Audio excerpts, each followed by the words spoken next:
How to remotely control someone's screen on Zoom. Hi guys, welcome to today's tutorial. In this tutorial, I will show you how you can remotely control someone's screen on Zoom. So what do you do first? The first step is to sign in or log in into your Zoom account.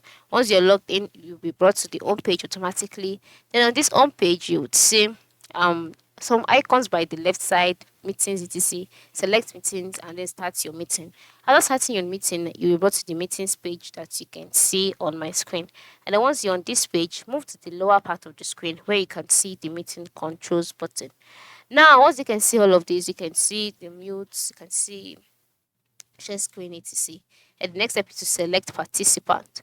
Once you've selected participants, a window would pop up by the right side of the screen where you would see the list of your participants.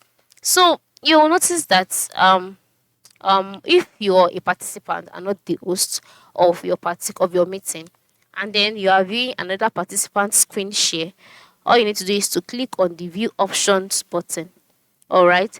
When you click on the view options button while screen sharing, click remote control and select the participant you want to give control to.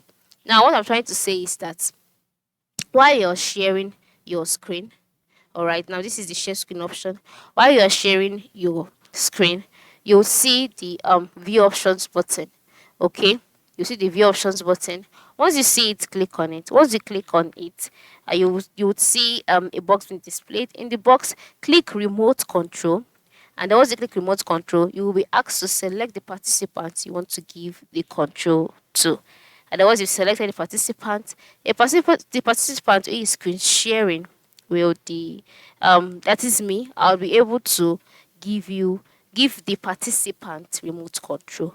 All right, so once you click on remote control, select the participant you want to give control to, and then immediately the other person would be given a remote control to share even your own screen.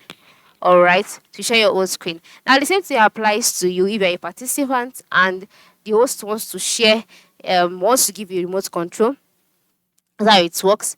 And the person would, by sharing the screen, click on view options. In the box displayed, select remote control and then select the participants the person wants to give control to. And then just like that, you'll be able to remotely control the person's screen share. So that is how it works. Thanks for watching and have a nice day.